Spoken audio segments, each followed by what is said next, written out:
Good evening, and welcome to the Council Advisory Committee CAC meeting of February 12th, 2024.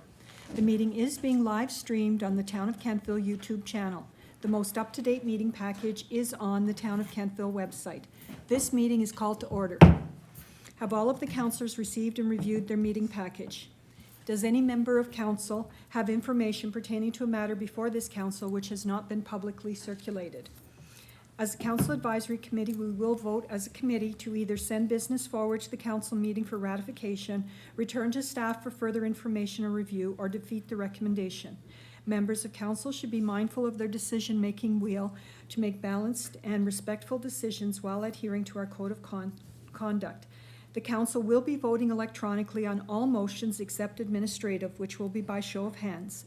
Are there any conflict of interest issues council should be aware of before the meeting commences? The chair notes that we have quorum.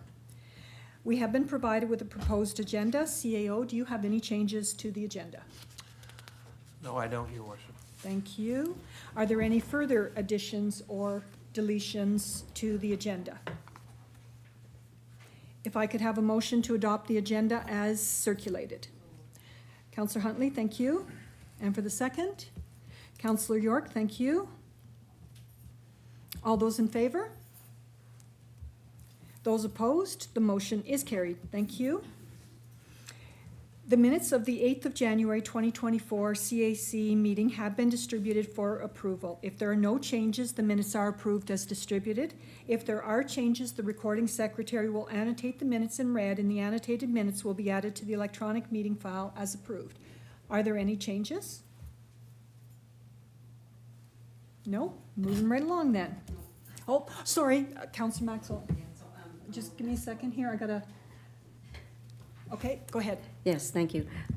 Under the tennis discussion, Valley Racket Center. Can you do paragraph number? 4A. Okay, thank you.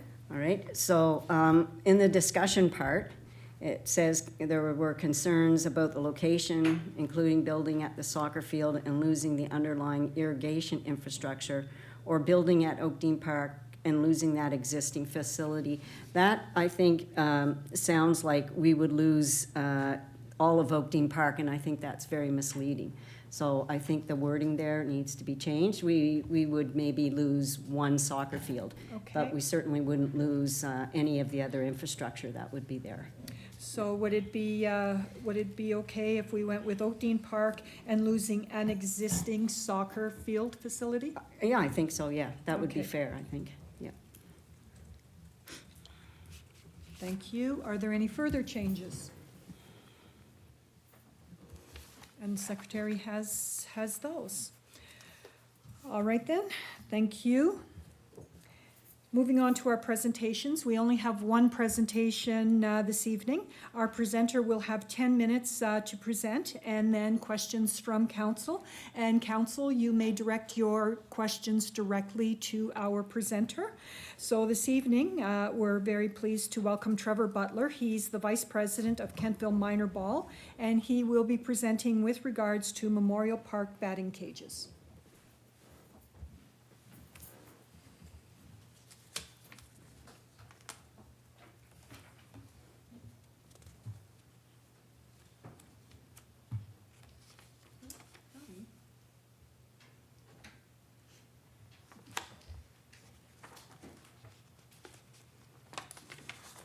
Right. Thank you very much for giving me the opportunity to speak here tonight on behalf of Kentville Minor Ball. My name is Trevor Butler. I'm Vice President of the organization. I've been with the organization for about 10 years, and we just wanted to bring forward some ideas we have about how to improve the programs that we're able to offer. Our goal in this presentation is to move forward with a plan, hopefully, to construct batting cages at each of the minor ball fields. So 3 minor ball fields that we use on a regular basis: the Little League field, which is by the tennis courts, the Pee Wee field, which is adjacent to the senior field, and then the Bantam or Pond field, which is the furthest one down, closest to the indoor soccer facility. So each of these fields are used heavily by our organization, and there are no batting cages there. I do recognize there is one batting cage at the senior field that is typically tied to who is using the senior field, and minor ball does not really get much use out of that just because of its location. Just a bit of a background about Kentville Minor Ball. So I moved to Kentville in 2006 and didn't have much involvement with the organization until my son started playing, so about 2012 or 2013. And in that time frame, Kentville Minor Ball was in relatively dire straits as far as enrollment, programs that were being offered, and teams. There were numerous age groups that did not have teams because there were not enough kids or organizational structure to have that. Things started to turn around under the previous generation of Kentville Minor Ball leadership, and we were helped greatly by the Toronto Blue Jays' success in 2015 and 2016. And ever since then, enrollment in our programs has increased every single year to the point where we're at pretty tight capacity in many of our programs. We've had to stretch ourselves out geographically in order to continue to offer programs. Last year, we had 274 participants from under 100 participants when I started with the organization. We've offered over 20 teams last year from ages 4 right through to age 22. We run a large volume recreational program at all those, not at all those age groups, but most of the younger age groups. And we offer travel teams, and now often AAA and A, so 2 different travel teams for most of the younger organizations, along with numerous recreation level teams. So last year we had 274 participants in our entire organization. Registration is open already for 2024. We are already nearing capacity for some of our age groups. We have, as of last check, we had over 230 participants registered, and it's early February. So by the time baseball season actually rolls around, we expect to be again beyond the 274 that we had last year. We have had to limit, one of our biggest rate limiting step is facility space. There are others such as available coaches, but space is definitely an issue. We use all of the Kentville fields on a regular basis. We also have spread ourselves out over the years.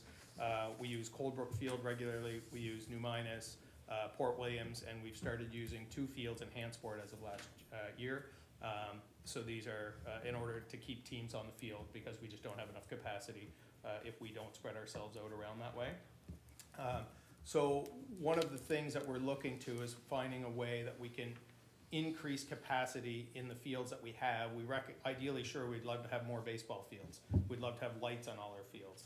We recognize the common sense difficulties in providing that because there are significant costs. So our thought was, what can we come up with that might be a very cost-efficient way to improve access for the kids in our programs that could help provide more capacity. And batting cages is something that would work very efficiently for that. Just a little bit more about Kentville Minor Ball before we talk about batting cages specifically. We do offer a very cost-effective recreational program. We offered programming entirely through the COVID years, which also helped with our enrollments, as some other sports did not do that. We offer a full season of baseball for as low as $120 at some age groups. It does get higher level baseball costs more, but we do have programs at that lowest level. We have active participation with some of the organizations that allow for lower income or people to participate, such as Jumpstart, Kids Sport, and the Beeves Helping Hands Fund that was started locally here. We have started this year, for the first time, we are going to be fielding an all-girls team at the 14U age level. So girls baseball is taking off in Nova Scotia. It's primarily been an HRM-based program. That's where most of the teams have been. However, over the last few years, girls teams have been popping up around the province, and we are offering a 14U team with Kentville Minor Ball this year. There are a number of girls that participate on our boys, well, it's not a boys program, but they're all co-ed basically. Majority of boys at the younger levels, but a large number of girls participating also. So we're hoping as soon as next year to be able to offer 12U and 16U girls teams, which again would put more stress on our field usage, but in a very good and positive way, and we're very keen to pursue that. We do try to communicate through the schools in an effort to reach all potential players. including the newcomers to the area because they all do attend the local schools. So about batting cages in particular, I think most people understand what they are, but just in case you don't, it's an enclosed hitting area. This is a picture of one, a very typical one. We do have that one at the senior field. It does allow for a number of benefits in participating in baseball. Firstly, safety. So batting practice is a typical activity at a baseball practice. In doing so, there's usually one player hitting balls. They're flying all over the place. If you're trying to do anything else on the field at the time, anybody else on the field is a bit in jeopardy of getting hit by a baseball. So obviously that takes that out of the equation. It's a very safe enclosed area where baseballs can be hit and nobody else is going to get hurt by that. It allows for a much greater practice efficiency. So while hitting would be going on the batting cage, the main field could be used either by the same team or a different team, allowing wide field usage, so we're not wasting a valuable field time just getting batting practice done when that could be done elsewhere and other work could be done at the same time. So obviously time savings, people and kids aren't chasing baseballs all over the place, wasting time. The cage can be used for other baseball activities, primarily defensive practice, especially if we were to go with very good high quality turf base, a part of the construction of it. This goes over what I had talked about before, just the efficiency of practice. So if we were to able to have batting cages, we could shorten some practice lengths, allow more teams to get on fields, or even consider it a separate facility from the main field, so two teams could use the same space at the same time, and it would certainly allow us to, provide more programming, keep more teams on the field in a more efficient manner, as we had talked about earlier. The cost of a good quality batting cage is about $25,000. Our goal is to put one at each of the minor fields so we can improve that efficiency at all three sites. We, as an organization, are committed to providing 50% of those funds if we're able to move forward with this. It's noted we already have $20,000 in either pledged or confirmed funds already in this mindset. We've got corporate pledges of $15,000 now. We've got over $5,000 cash reserve that we will use for this, and we haven't started any fundraising. We want to wait to see how things go here before we move forward with that. So we do think we would be able to easily uphold our end of that if we were to come to some sort of an agreement. So that would be what our ask would be of council, is to consider a cost share of 50% funding so we can move forward with these batting cages. I'd be happy to answer any questions. All right, thank you. Thank you very much for that presentation. Your request will be discussed during our new business later in this meeting. Okay. So council, the floor is yours, and Councillor York. Thank you. Thank you for your presentation this evening. In your stats, or in your presentation rather, you mentioned that you have an entire team of 14 new girls. Yes. And statistics tell us that girls drop out of sport at exactly that age. Yes. At significant rates. So it's really encouraging to see that at that exact level you already have a full team and that there are active processes in place right now to fill those on either side. I find that very encouraging. Additionally, I'm also encouraged to see that you have an active and enthusiastic executive. You've managed your way through the COVID years and seemingly on the better side of it, which is very encouraging, and that you have 50% of the funding sort of sorted already is positive and very encouraging. So thank you for your efforts here this evening, but also very specifically about encouraging girls to be still active in sport, especially at that crucial age. So thank you. Councillor Gerard. Thank you, Worship. Yeah, I'm excited, but having played minor ball in Kentville, I think it's probably long overdue. Quick question, and it's probably something that our Parks and Rec staff would know. I can't imagine that the upkeep on these is very costly. I know that we've got one at the senior ballpark, and I never remember anything having to be done. Right. Would you be, because you mentioned corporate or commercial sponsorship, would you be looking to do that full-time, yearly, or under contracts, where it could be not necessarily a moneymaker, but something to help with minor ball in Kentville?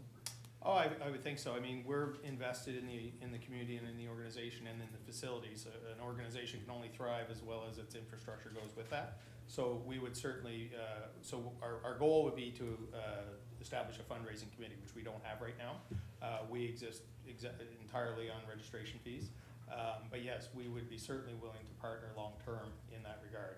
To answer the first part of what you alluded to, you're right, the maintenance of a batting cage is minimal. So the structure is either chain link structure or a netting structure or a combination of the two. None of which would have much in the way of long-term expenses. Netting is in the order of hundreds of dollars, not typically thousands of dollars. And netting would last in the order of multiple years before it would need to be replaced. The chain link fence would be even longer if we were to go in that regard.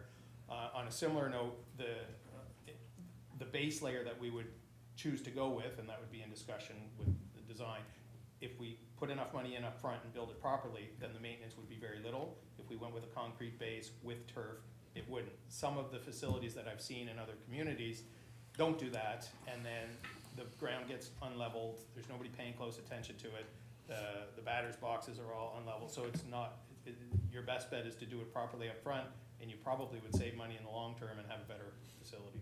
So that would all be part of the design up front, but it would be our goal to get very high quality batting cages so that they would last a very long time. But Yep. again, to answer your question, we'd be happy to partner long term. We'd come to some sort of agreement. I don't know how that would work, but yes. Okay, thank you. Deputy Mayor. Thank you, Mayor. Hi, Trevor. Thanks Hi. for your presentation. So just to echo what Councillor York said, I too was happy to hear about the piece around the young women and their ages and staying in sports at that age. Certainly the equity and diversity inclusion piece, that was important for me, and the overall improving access to kids, really important. So my question is around the lifespan of these cages, what the longevity of them are. So it would determine on the quality that we build up front. Yeah. You can see the one at the senior field has been there, I've been in the Valley 17 years, it's the same cage that's been there. So it would be in the order of multiple decades once they're in place. Obviously, there would be some maintenance that would be required, but again, other than changing netting and changing fencing and keeping the surface, it would not require much in the way of an annual maintenance cost. Okay. But the expectation is that they would be present for multiple decades. Wonderful, thank you. Are there any further questions for our presenter, Councillor Maxwell? Thank you. Thank you for your presentation, Trevor. Yeah, I'm glad to hear about the ladies playing as well. I know that Centerville had an all-girls team playing baseball out there last summer, and they played mostly with the Halifax, through the Halifax League and so on. And I know a lot of those young ladies are, wanting to play, and so it's nice to see Kentville opening up and doing that. I have a couple of questions. The first one was, do you know how the senior batting cage was funded on the senior field? I do not know. Okay. And you said you had 15% sponsorship already? No, I said we have $15,000 of corporate pledge. Oh, 15,000, That's okay. without actually really even looking, I'll be honest, it's from executive members who happen to be business people who all immediately said they would put $5,000 up of their own. Okay. So that was without looking, plus we have $5,000 of cash reserves that we plan to attribute to this, so that Right. would be, we have $20,000 Right, accounted for right now. okay. And so will you continue to be looking for sponsorship as well from the community for that? Yes, so Those if we cages, yeah. do make a plan where we have a specific dollar value that we need to come up with, then yes, we would reach out to some other organizations. There are, I don't know, there are provincial grant opportunities. Yeah. And this fits criteria very nicely, and I've had some discussion with them. It's not really my position to apply for them because it would be a town asset. I've talked to town staff about that. But it was looked favorably upon by these provincial grant people that I've spoken to. I spoke to two different people about it, and it fits exactly the criteria of a couple of their programs. So there's a very good chance that they would meet those criteria on the town's side of the funding. Yes, so a good chance that those grants could be secured as well. Yes. Yeah, okay. All right, thank you very much. All right, are there any further questions for our presenter? All right, thank you very much. Thank you. We'll move on now to our department reports. The directors have provided their reports for council review and will provide an update and receive questions from council. The reports will be presented and are part of the record of this meeting. And CAO Jeff, could you please introduce our department reports and recommendations? Thank you, Your Worship, I will. Presenting the financial report is Director Wanda Matthews. Good evening, everyone. My report was circulated, so I won't talk too much about what is included in the operations side. I will, pardon me, highlight, because we've had some discussion in the past about the financial information return, which is something that comes from government to us. Normally in this summer, due in the fall. We've just received the revised form, and it is due in March. This forms the basis of the financial condition indices, so we haven't seen an updated version of that for a bit. Just so you're aware that that's in progress. And you will have noted through the dialogue that I've brought forward is that our operating and capital budget processes for 2024-25 through to the 3 and 5 year have begun at an internal level. So information is being gathered, conversations are happening with the directors, the chief, along with other leaders and staff around what needs are to be bringing forward to council a fulsome perspective around what we think those upcoming needs may be for your consideration. I've also included a statement of operations in Appendix A, and that is 2 parts. One would be the statement of operations for year-to-date December 23rd, which speaks to where we are from a revenue and expense perspective. And then I have added a more detailed report that's forecasting where we anticipate we may be based on those December 2023 results. So to just hone in a bit on the statement of operations, we are 3/4 of the way through the year, so we would expect our expenditures to be around 75%. We're at 75.8. Our revenues, because we bill twice a year, we would expect those to be close to 100, and they're at 90.5. On the revenue side, you may have noted that there is nothing in payment in lieu and taxes, and those we have received a request to complete information for government for those, so we wouldn't expect to see those funds coming until March. So that is why those are 0 at this point.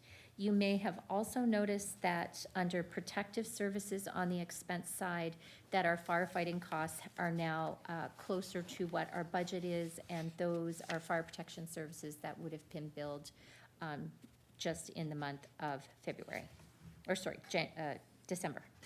We are in February. We also have noted that within Parks and Recreation, we have, our spend rate is less than what we anticipated for this year and less than last year.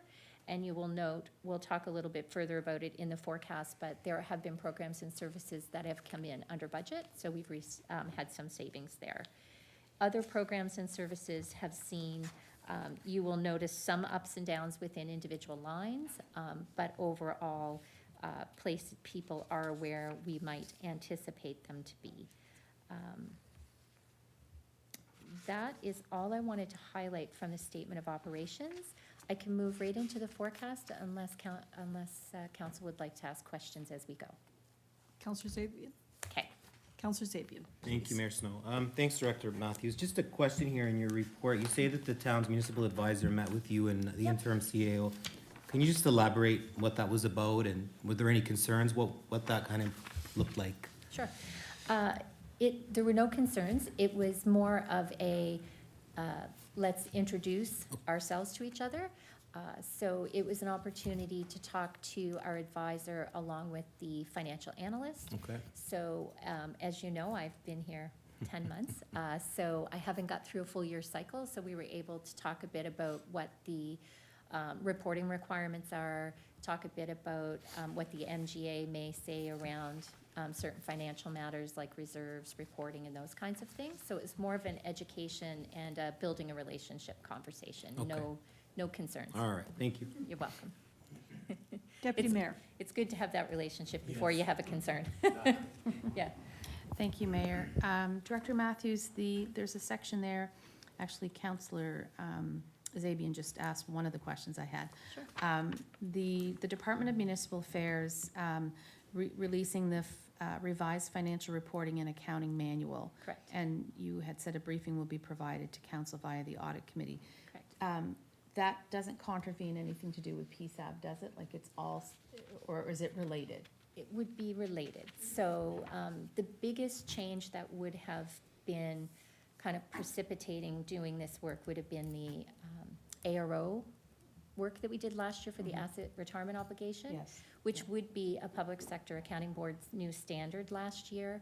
So the financial and accounting manual really is underpinned by PSAB, but there may be more specific requirements that are municipal-based. Okay. So it would have really kind of another layer of accounting rules that government may prescribe for us. Okay. But Great. that would be one item that would be a huge change for all sections of the sure. manual. Okay, Yeah. great, thank you. You're welcome. Counselor Maxwell. Thank you for your report. I'm just wondering if we have a problem with people reporting that they haven't received their tax bills, because it was reported to me that there were several people who did not receive their tax bills. Okay. And so I'm just wondering if we've had any reports of that. And there was some concern that they were being charged, because they were late, but they hadn't received it.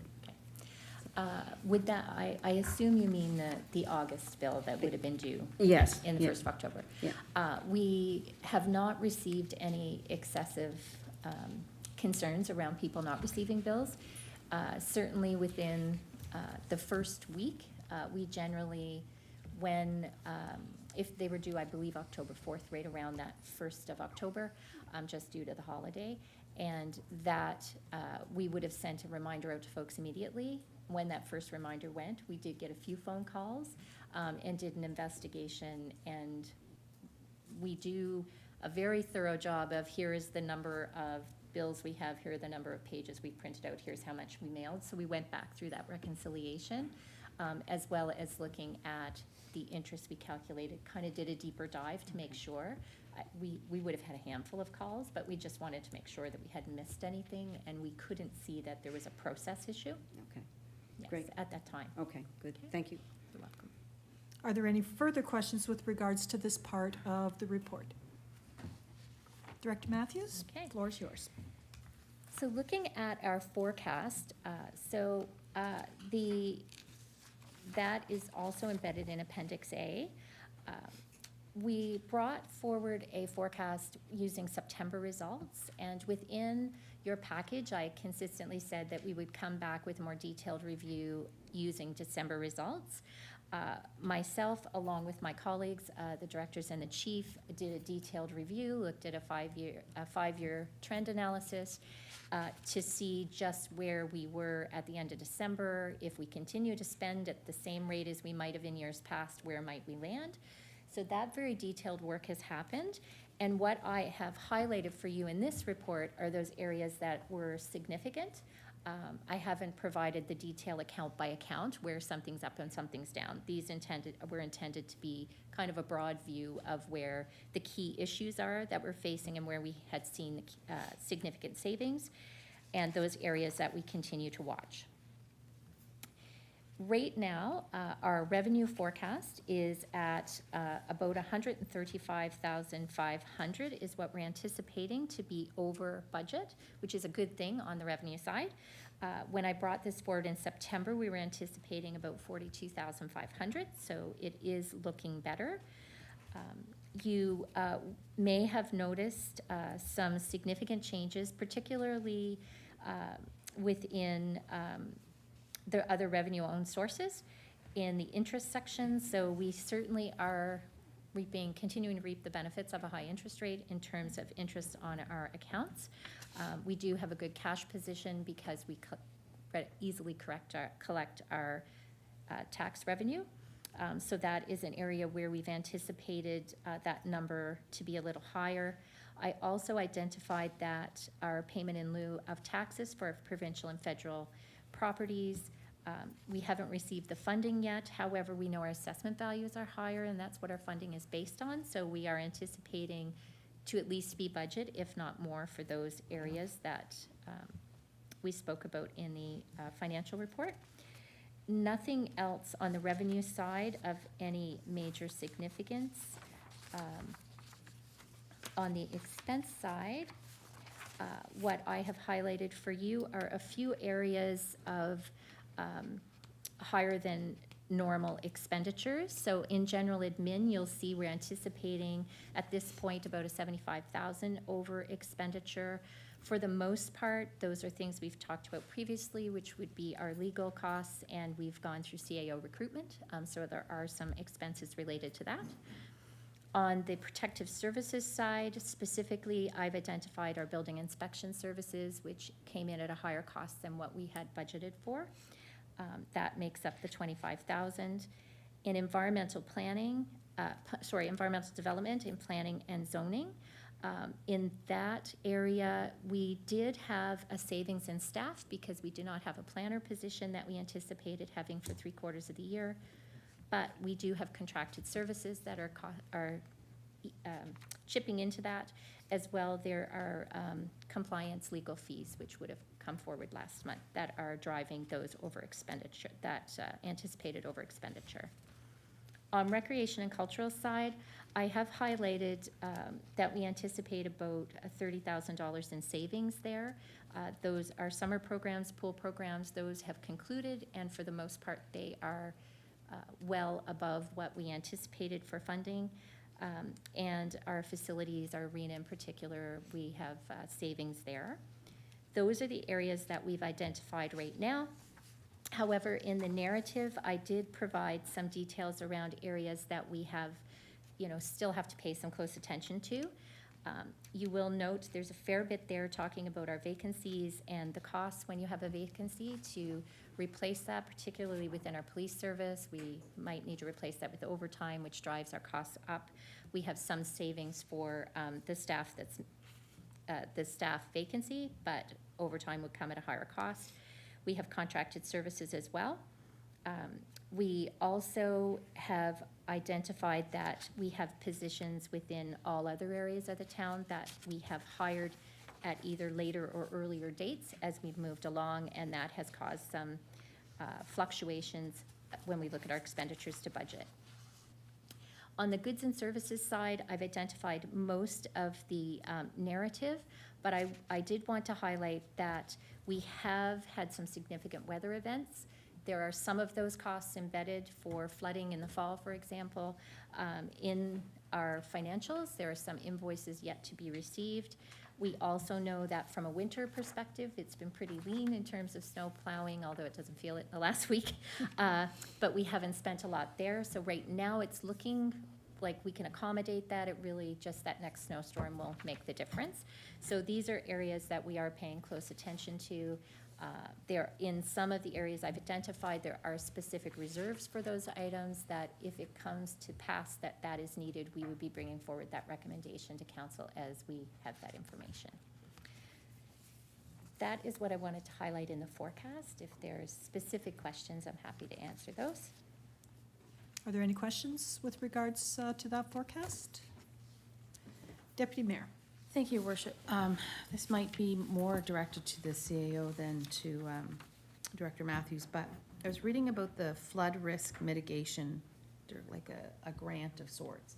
Okay. And I'm just wondering if we have applied for any of those, or any of those would be germane to Town of Kentville in light of the weather events that we've had. Thank you. So, through your worship, I'm not aware that we had applied for any grants on Okay. floodplain mitigation. Okay. I can look into it and get back to council. I couldn't say for 100% certainty. In my 2 weeks, we haven't applied. Okay. Thank you. That's all. All right, thank you. Okay. Director? And the next forecast that I have provided to council is around our capital investment plan. That, as you can see, we have spent, that's in Appendix B, we have spent year-to-date a little over 3 million towards our capital investment plan. Our forecast has been revised this month to 4,032,700. The significant difference, if you were comparing to last month, would be in planning and development. There were a number of those projects that were deferred, weather-related, inability to get products in. So the forecast last month was 104,800. It's now 40,800. No other areas have significantly changed. Our projects, we have done a detailed review with the directors in chief around those projects, where we are, where we expect to be at year end, and are prepared with what kind of carry forward we might be coming forward to council for those projects that we either had to defer, came in at a higher cost, and therefore would want to come back to you for approval in the upcoming capital budget for 24-25. So that is it for the capital forecast, if there are any particular questions. All right, are there any questions with regards to the capital investment plan? Deputy Mayor. Thank you, Mayor. Director Matthews, the ICIP, the Don Hills Connector, do we have to spend the residual of that in the next year, or can that be carried over? That project, Director Bell isn't here and he has the exact date. I Okay. believe we have 2 fiscal years remaining. Okay. It's at least 1 or 1.5. Okay. So all of those funds would have to be spent by that end date, and we Right. can provide that to council. Okay. Thank you. I think you're aware that this year, the reason we weren't able to spend was we needed to have that study done, and study now done, that is done, archaeological so we'll study. be able to kind of move that forward rapidly in the next year. Okay, thank you. And the only other item that I wanted to just highlight is our tax collection. I have been providing that monthly, and our outstanding tax receivable has gone down this month by another 24%, which is very positive. So our outstanding taxes are 1.49% of the taxes levied. And if we were to look at that compared to our outstanding tax receivable at January of 2023, it was around 173,000 last year. So very consistent with where we are this year. And I did note I had a typo. It is as of January 1st, 2024, not 23. So, and that concludes what I wanted to highlight in the report. All right, are there any further questions for the director? Director, thank you very much. The next agenda item is for planning and development. We don't have a formal report this month. We will next month. The development officer is on maternity leave. The challenges that we have undertaken as administration has been to make sure that we have that front end to receive applications and they get properly processed, that they're complete, that they are entered into our system, and that the information flows to C+D, our contractors. And I would like to thank finance staff, I'd like to thank IT staff, I'd like to thank the community planner, the temporary hire that we have to assist Dave Bell, and Dave Bell in working together to make sure that we were able to bridge that successfully. So if there are any questions, I'll either answer them or I will get back to council with an answer. Are there any questions for the CAO on planning and community development? They're being easy on you. That'll change. All right, moving right along then. New format to me, I have to be ready for the next one. So Director of Recreation Craig Langell will present the Parks and Recreation report. Good evening, everybody. Hope everyone's having a good evening so far. Just a couple of highlights for the month of January. The first is under administrative and operations. We have hired Laura Jacobs as the Recreation Services Manager, and she'll be starting June 20th, which is next Tuesday. Her role the role of the manager has changed since I have stepped up into the director's role. So this manager position will be looking after our community engagement, delivering more services that we can try to provide within recreation. So this role will really be focusing on the program delivery, long-term planning, as well as community development and community event strategy. So that's kind of how Laura's role is going to be with the department going forward, which we're very excited about. And then under programs and operations, I just wanted to make one quick note about the program, UP program, which everyone's aware of, the unstructured play program. We had over 250 families show up for the grand opening of it. For anyone who's not aware, that is capacity for the building. I was there. We had a gym teacher that was there running programs in the center of the space. There was grandparents, mothers, fathers, families all together, and it was quite remarkable for the turnout. Then into community outreach, we hosted the entire Parks and Recreation Department, hosted 30 plus of our community partners at an event at the fire hall. We received great feedback on how we can further support our partners in the community. And we'll look to include this within our operational plan for the next 5 years. And there was a common message that really came to us through the session. And that was that we need to prioritize African, Nova Scotian, and Indigenous voices, which kind of leads into the Ubuntu project, which is also on that page, or on this page here. And this is work that Roxy has really been spearheading for our department and within the community. So he's focusing on bringing African, Nova Scotian communities together to collaborate on representation and retrieving African Nova Scotian history. So this connection has occurred through Tracy Clements to support both the representation and archival retrieval for the project. One other note about this is that Roxy went to the Access and Inclusion Committee. Now there's a task team within the Access and Inclusion Committee that will be, which will explore Black, Indigenous, and racialized people and how they feel adequately represented in our town. So the post went out on Friday, and for that task team, we've received 15 to 20 applicants already. And we've had a mixture of different representation within the town, which is great to see. And then finally, I wanted to make note of Elevate Cultural Enrichment Hub Association. So this was formed through the Ubuntu project. So Tracy Clement has formed this nonprofit association as she identified that there was a missing link in the community for cultural enrichment. So this was formed on January 25th, 2024, and we'll be working with Roxy and our department to further work towards this initiative. And then last thing is this work all relates to our accessibility action plan and the anti-racism charter for recreation in Nova Scotia. So I just kind of wanted to round that out. That's it. All right, thank you very much. Are there any questions for the director? Councillor Maxwell. Thank you. No questions, but I've just received, or, prior to closing Miners Marsh, Yes. so many compliments about the grooming of that trail through there. And people are just loving it and want me to pass on the kudos, and thank you very much for doing Appreciate that. that. Thank you. Councillor York. Thank you.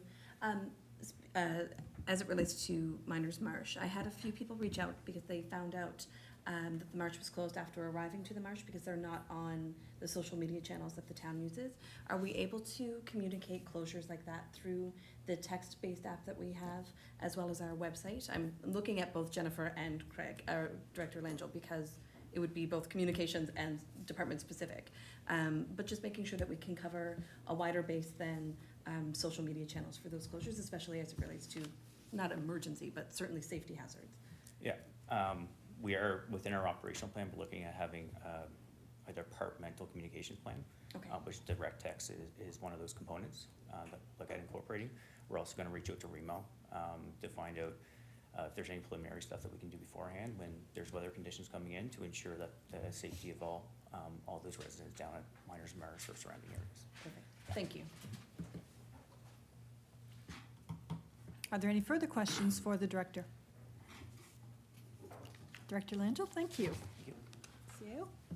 So I'll ask the Chief of Police, Martin Smith, to present the police report, please. Good evening, council, CAO, mayor, and deputy clerk. Hope everybody's doing well tonight. I'm here to present our meeting minutes and stuff from December. Packages have been sent around. I'm actually not sure if the deputy clerk shared our year-end report with council or not. But if she didn't, if she could forward that to council, that would be appreciated. But it's also on our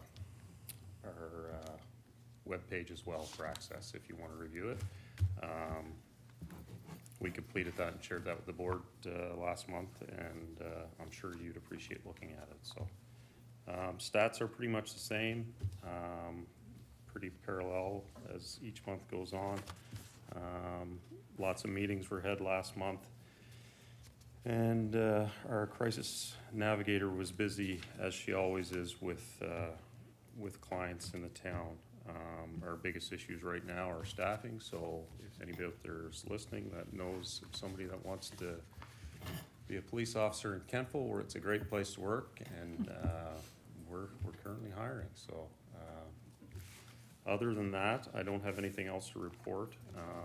Our call volume is just about the same as it's on average pretty much every month.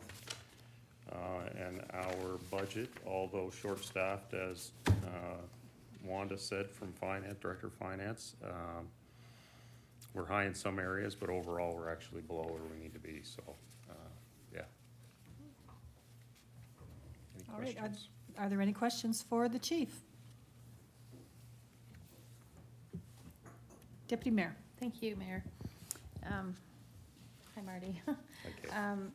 I've said this before, and I just wanted to sort of reiterate it or have you make a comment around it. I know myself and some of the other counselors around this carousel attended the Pallet community meeting, Yes. community-led meeting the other night. As And I did as well. Yes, exactly, you were there, of course. And I heard a couple of people say that Kentville is not safe. I heard that 2 or 3 times. And I personally don't agree with that, and I walk at night at 7 or 7:30 or 8, and I feel completely safe. So I would just like you to comment on that, if you could, because those comments really bothered me, so, And thank you. again, it's perspective as well, right? So Yeah. it can be tough. So I did hear it, I heard it once, and then I heard one very nice comment as well. So we'd like to think it's very safe, but can anything happen? Absolutely, right? But I mean, we provide a 24-hour service where always have at least 2 members patrolling the town. So yeah, we're very visible and available for calls at very, very short notice, as our statistics state. So, Yeah. but I couldn't sit here and say that, yes, nothing would happen to you if you walk downtown, but yes, we're very visible and active, so yeah. Okay. But like I said, there was some good, but some positive ones as well. Yeah, absolutely. So, yeah, Okay, thank you Yeah. for saying that. Yeah. it was a very well-attended meeting, yeah. Are there any further questions for the chief? None? Thank you very much, Chief. No, thank you. So the next report we would have is the Engineering and Public Works report. Director Dave Bell is on vacation. You would have his written report. If there are questions, I will be happy to try and answer them, and if I can't answer them, I will get back to you with a response. Are there any questions for the CAO with regards to the Engineering and Public Works report? Oh, Deputy Mayor. Thank you, Mayor. Have there been any further updates on the, I don't know what I would call it,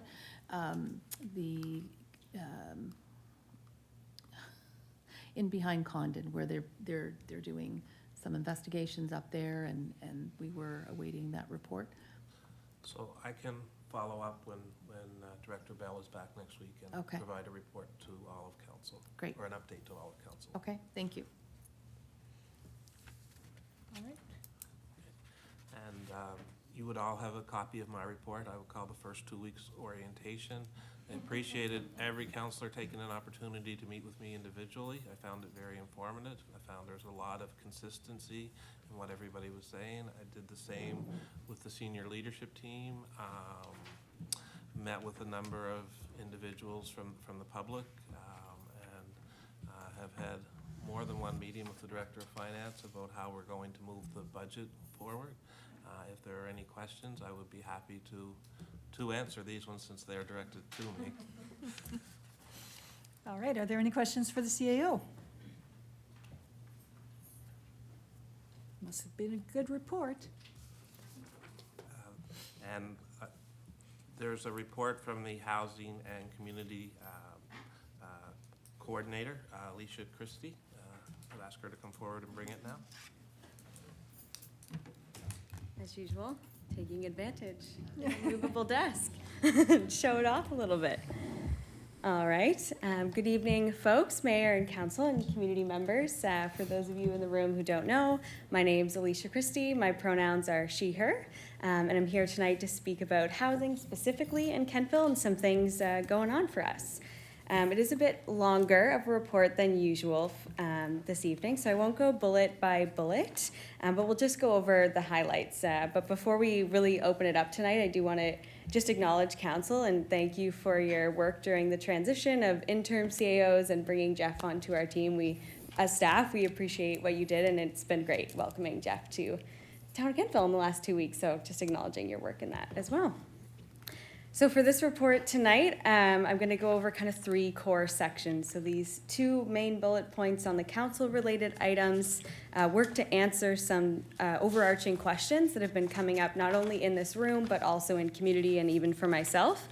And I definitely want to end tonight with an update on the Housing Accelerator Fund and its current status for us as a community. So within operations, you've had a chance to review that. The one bullet point I would like to note is the final one in regards to a housing conversation that MLA Chris Palmer hosted, and Kentville was invited to that conversation as staff, as were Berwick and Kings County staff. And within that conversation, there's some clear efforts, and I know our mayor and CAO have been part of conversations as well around more of a regional approach to housing and what we're seeing in communities, specifically around rural homelessness and how it's showing up. So that's a key part of operational that I do want to name this evening. In terms of our CMHC, the Canadian Mortgage and Housing Corporation Housing Accelerator Fund, funding announcements have begun for the rural stream. When we met in January, that hadn't really been happening yet. However, they have begun at this time. We've not received communications on whether or not the town of Kentville has been successful. And when I get to the final page of this report, I'm going to really talk through what we applied for and if we do not receive funding, what we're at risk of, as well as other avenues staff have gone down to make sure we can fund parts of this work. So we'll unpack that one at the end here. On the next bullet point, this one is quite exciting for us, so I hope we can take a minute to take it in. Within the fall of this year, through conversations with some of those partnerships that Craig mentioned, through the Parks and Recreation Department, we did do a joint application for the Rural Reaching Home funding. This is a national program. You may have seen other projects come forward. We submitted an initial application, and we were the only municipality to apply. It is open to community groups, municipalities, and organizations, and this is the first time this rollout of funding has been open to municipalities, so we were identified pretty quickly where they want to be funding municipal government in this works. And again, this is a joint partnership with community organizations. So within it, it did result in $28,000 for operational costs for roles like myself and the things that come along with that for the 2023-2024 fiscal year. So that'll be spent before March 31st. We're still going through the contribution agreements to receive those dollars in our bank accounts. Furthermore, within the application, we as staff took on the work of the application, and it did result in facilitating $220,000 to Valley Roots Housing Association to provide supportive living within the town of Kentville, specifically for older adults. I heard the comment on the Pallet Village, which in our community is called the Tiny Shelter Village. And within that, there's a lot of questions coming up around where do community members go after that? Where is the housing continuum? This is a piece of that puzzle. So this project will provide 7 units of transitional supportive housing for older community members who are here and accessing services. And we already have 4 supportive living locations within our community that have been recognized provincially for the work that they do. This is an iteration of that for older community members with a harm reduction approach. So this is actually quite incredible. Once you get reaching home funding, you're more likely to receive more. You get national coverage, and this means the town of Kentville will be part of that as well. And within this agreement with Valley Roots Housing, the supportive living units also come with wraparound supports on the main level that will be open for community, as well as a public drop-in warming and cooling center and community space. That's separate from the Remo space. When the Evangeline Club presented, kind of the model they have is similar to what would show up on a day-to-day model there. So this will be built out over the next few years, but is definitely an exciting thing in our community when we're talking about options and housing options and how we support folks.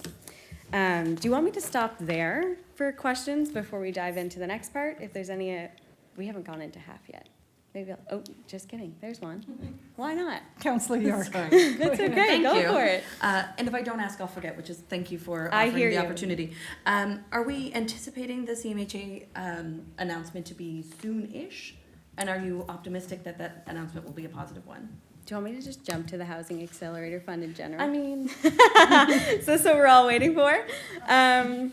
Maybe I'll do that. Does that feel good? that feels great. Okay, amazing. Should have put it at the beginning anyways. For an update for the Housing Accelerator Fund, again, at this time, we have not received communications that we've been successful. As staff, we have checked in on the timeline and what to expect. We have been told time and time again that this is a highly competitive program. And other rural streams have been announced, and it has not been funding that's been allocated to us at this time. The contribution agreements would happen before April of 2024. So I do think that timeline maybe gives us a bit of a projection where it is mid-February already. However, what we do know about the Housing Accelerator Fund, what we heard time and time again as Kentville when we applied is that, Kentville, you're being too ambitious, was the comment that we kept getting, because how the Housing Accelerator Fund worked was a equation. So any initiative that we submitted, we had to pair a potential amount of units that could be permitted based on that initiative, and whatever that would equal in the end gave us this equation for dollar amounts. In Kentville, what we projected was 300 more units. That included the Donald E. Hiltz Road build-out. Again, this is not built units, this is municipal permitted units. With that 300, it put our growth rate calculation based on our normal permitting schedule of almost 109%. Within the calculation that's required for the funding. What they were looking for is growth rates of 20%. So automatically, we're a red flag if we're 109. So we were, as staff, continuously bi-weekly meeting with CMHC, really breaking down that 300 units in our community could be 3 apartment buildings. This is not 109% in HRM or 109% in Toronto. So we worked really hard as staff to have those conversations, and the initiatives that we did submit are listed on the last page of this housing report, and I can read them off to you now. The first initiative we submitted was an increased inclusionary zoning and a focus on our secondary planning strategy, specifically for the Donald E. Hiltz Road. We did include an initiative that focused on streamlining our municipal inspection and permitting process. This would have allowed us to hire our own inspector for 3 years to have inspection done in-house. The third one was to increase avenues for community supportive housing program. Part of what staff did when we applied for the Housing Accelerator Fund was also apply for that Reaching Home funding with the same initiative. So this is showing where we submitted this initiative for half, but we got the funding through it already for Reaching Home. So that initiative is already in process, even without half funding. The fourth one was one that matched CMHC's requirements within this funding, or an encouragement for municipalities really to dive into housing policy that they already have and review. The fifth one was a focus on affordable housing incentives, a review of existing or implementing new ones. The sixth was to create pre-approved neighborhood design or permit program to help accelerate things in our community that we would offer developers options that are pre-approved, and as well as the recommendation through CMHC is to include work on climate resiliency and adaptation, flood risk, and keeping that in mind in our community was a big part of that. And if you remember I guess it was November, I want to say, during this year, CMHC did release the top 10 things that municipalities could do to receive funding. This was after they closed the funding. So then they announced it after that. We did meet about 5 to 6 of the recommended recommendations for municipalities. So at the end of the day, I do believe we submitted a solid application. Whether or not we are a successful one, we know the Maritimes was the most competitive for the funding. Every municipality in the valley put their hat in the game. So there's a chance. But at this time, it's not certain, and as staff, we have been looking at other funding avenues, definitely specifically around the climate resiliency and adaptation. There's been 3 other projects or avenues that we've looked at. SCC or CC, you may have heard us say before. I'm kind of looking to Jennifer if I get these right. We've got the Community Climate Capacity Fund and the Climate Community Challenge. We just say SCC to each other and then we forget what it actually means. These are other funding requests we have put in, are pending, and are looking forward to the result of those and feeling quite good about them. And if you remember the Quest program as well, that was in front of council in 2022, as well as processes going through in 2023 with a hope for that program to start in 2024 to support some climate initiatives in our community. So with those alone, we're already moving forward on 2 initiatives that we submitted within the Housing Accelerator Fund. If we do not receive funding, we are put at risk around dollars towards the secondary planning strategy, and specifically around there is a loss of that 3-year building inspector dollars we would have had immediately in April of this year. So those are some implications that could come as a result of that. We will stay tuned and we will update you if we hear anything. I like to believe that this is not the last funding opportunity through this, and I do take it as a compliment that they told us we were ambitious. During a housing crisis, why not? That's what we should be. So I feel confident that we can keep moving forward on this work. All of these initiatives have come up in this room in some way or another, or hoping to have a focus on them. And as staff, we don't want to put all our eggs in one bucket. So we are looking at other funding avenues. And I heard you, Deputy Mayor, around the flood risk dollars. Those are through the province, and they do prioritize applications for the acronym for it was MICCP, when municipalities were asked to create those climate action plans. I forget which year that was now. I'm looking at Jennifer, you don't have to know. But when that came out, so any applicants who have one of those plans in place are prioritized for that funding. But from what I understand, it is a rolling funding. It is not qualified for stormwater risk. It is only for flood risk, so any flood zone, coastal zone. So more so our current flood zone area from our coastal river, that kind of flood risk would qualify in that. But any kind of community stormwater, that doesn't qualify for that funding. But great question.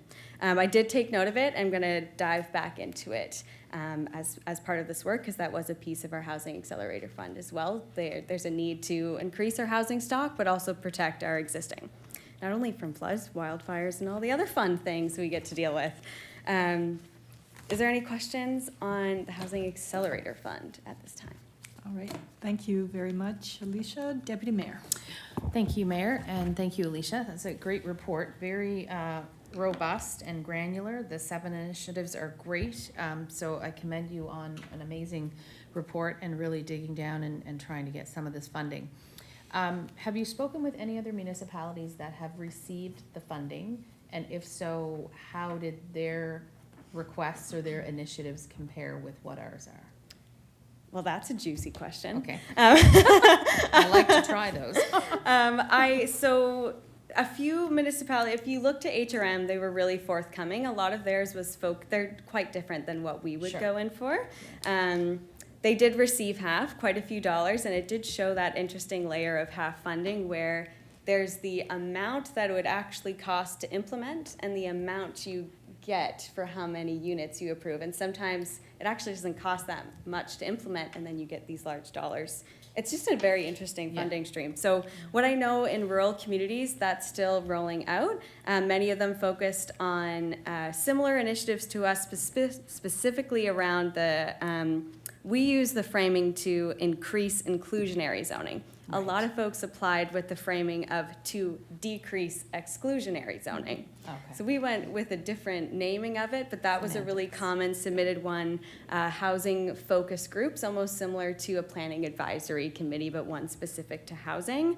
A lot of folks looked to looking at any kind of municipal-owned land that could be used for housing. Some other initiatives that CMHC really focused on was parking restrictions or eliminating other amenity space or various things within development.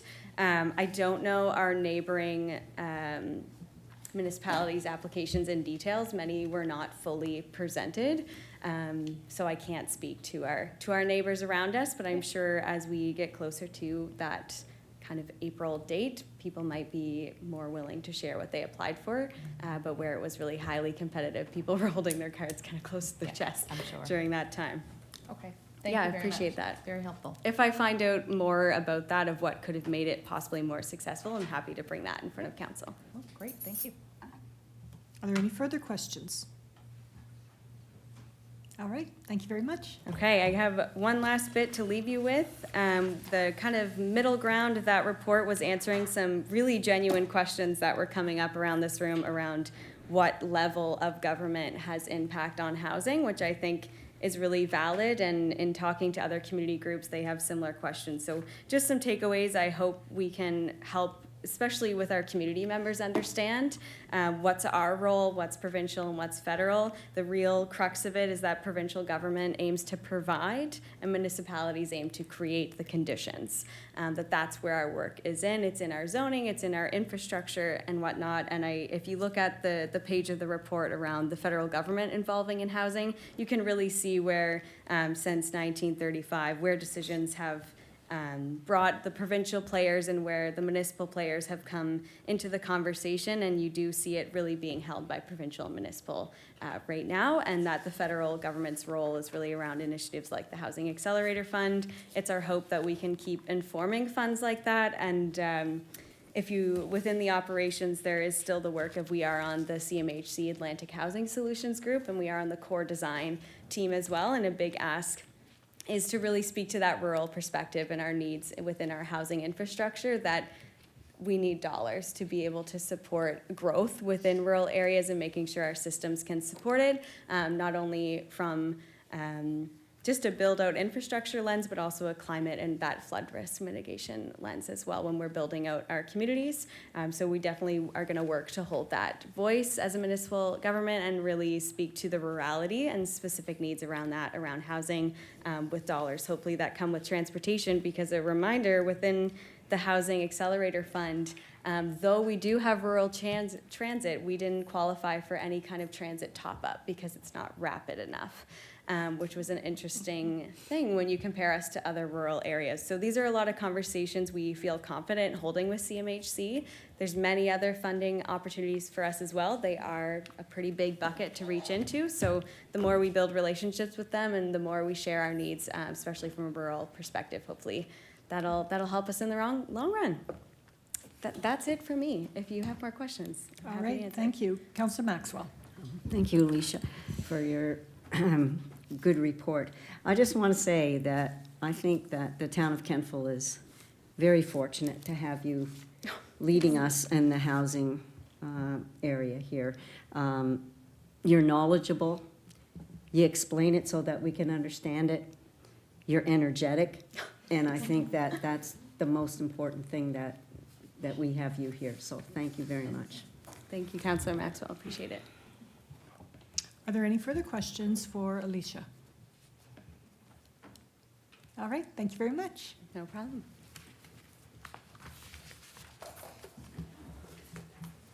So our staff reports have been presented and are now part of the record of this meeting. Staff, I want to thank you very much for your reports and your attendance this evening. We have no unfinished business, and there are 2 items of correspondence on our correspondence list. One from the federal government, their response to our call for ceasefire letter, and one from a citizen with concerns about expropriation and tree removal. If there's nothing further on correspondence, we will move on to our new business. And our first matter is with regards to the presentation that we had tonight with regards to the batting cage request. So we had a request from Kentville Minor Ball to provide funding for batting cages. And to get our conversation started, a motion on the floor that the CAC direct the CAO to review the request and provide a recommendation to council at the next CAC meeting. It's, Councillor Zabian, thank you. And Deputy Mayor, thank you for the second. So it has been moved and seconded that CAC direct the CAO to review the request and provide a recommendation to council at the next CAC meeting. The floor is now open for discussion. If there's anything that you want staff to be considering as they look at this. Otherwise, we'll leave it to them. Councillor Maxwell. Thank you. I would like to give every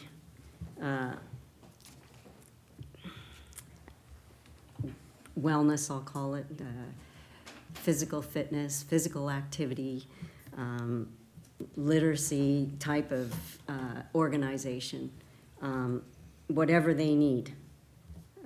And I would support that wholeheartedly. My one concern for council and for staff is that we extend this to other organizations. So, for example, I've been approached several times by the Kentville Maryland swim team, which I myself personally have coached over the years, and looking for lane dividers and starting blocks. And I would expect that any new build of swimming pool would also have those things in them. And so and I would vote for this, for batting cages, no problem, as long as we are going to do exactly the same thing for every other type of organization running activities in our town. And I think it's important, but I also believe in inclusion, and I think we've got to be equal and not just certain sports. So, thank you. Thank you. Are there any other comments that you would like the CAO to take away? I guess I'll make one just on behalf of council. We are coming up to a new budget season. I believe that these would be a capital expenditure. So as you know, that we typically see our capital in a 5-year plan. I'm not sure that we've seen these on our capital plan with regards to recreation. And as Councillor Maxwell stated, how do we kind of make this equal across the board for all of our sports and all of our groups that are out there playing and making life good for folks. So these are considerations, and at the end of the day, as council, one of our biggest jobs, actually our biggest job, is truly the budgeting and making sure that we are providing the funds necessary to execute the operations and the capital as we have directed. So it's very important when we sit down during these budget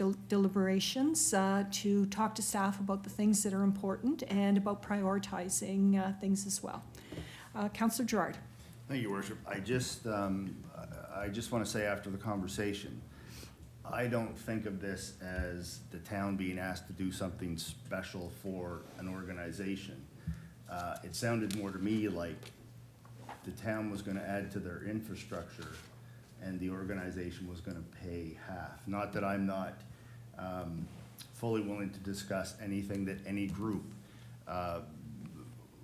hasn't asked for, but it just, it sounded to me, when the discussion happened, that this was, we were doing something special for a certain group, whereas these are going to be fixtures in the town. Thank you. All right, thank you. Counselor York. Thank you. I would appreciate a bit of a timeline, just so that we can be cognizant of a season starting up and the organizations, either their ability to fundraise before we get into the new baseball season, or if that is something that can be sort of ongoing for them and just contributed back as a payback option, but making sure that their timelines and our timelines are represented. Thank you. Through you, your worship, our budget discussions to date have led to us setting March as a deliverable for final budgets for operational and capital. We had hoped for February, but when we outlined timelines, March is realistic. That should work for baseball and baseball season. I'll defer to the baseball members of council. And the CAC report also will work well with that. That will be in early March. So you should have the information in the staff report, and then ultimately it will be a decision that will be part of the budget process. Counselor Maxwell. Thank you. Just to make clear, the Kentville Marlin swim team has approached several years now for funding. They've never come directly to council, but they have. And anything that goes into the pool, like lane dividers and starting blocks and things like that, become permanent fixtures at the pool. So there's no difference. We're not looking at a difference here. We're looking at, equal. It's infrastructure, it's equipment that groups need to run proper programs. And I'm not speaking against batting cages at all. I'm saying, yes, if we can support these groups, then I say yes. What did the Timbits hockey program need to keep going down at our rink?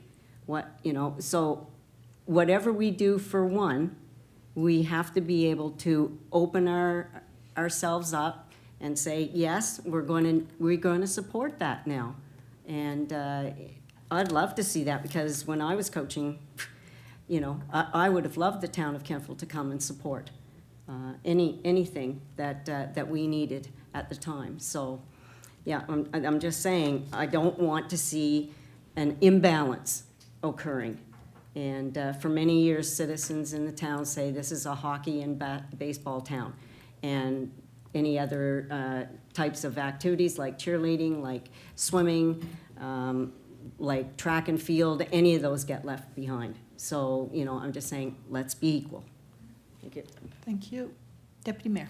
Thank you, Worship.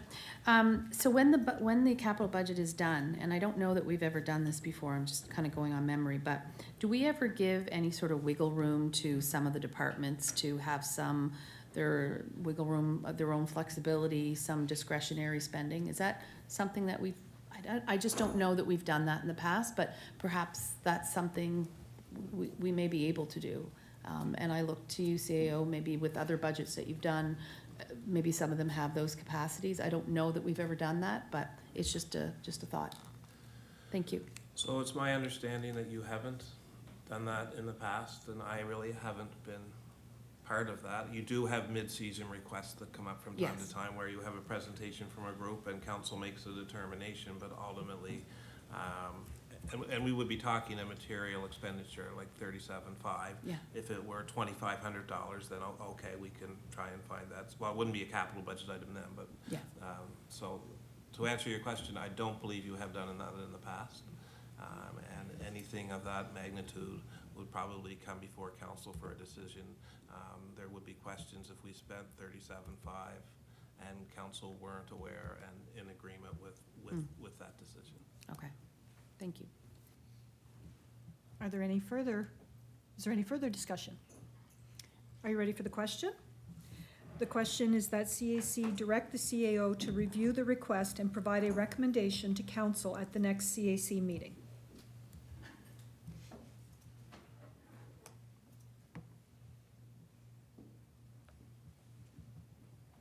Voting is now open.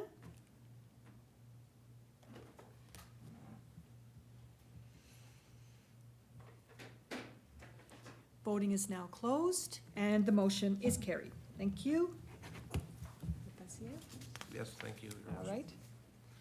All right, the next matter on our new business is the discussion with regards to the accessibility in Town Hall. And in discussion,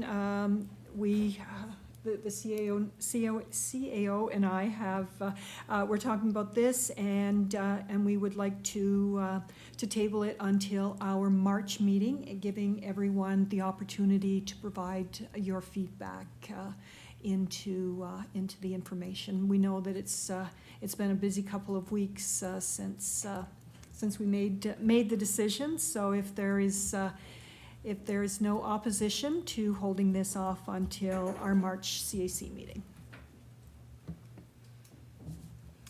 All right, our public comments. Our members of the public are invited to speak to council on any agenda item. You will be provided with 3 minutes to speak, and we ask that you please provide your name and address prior to speaking.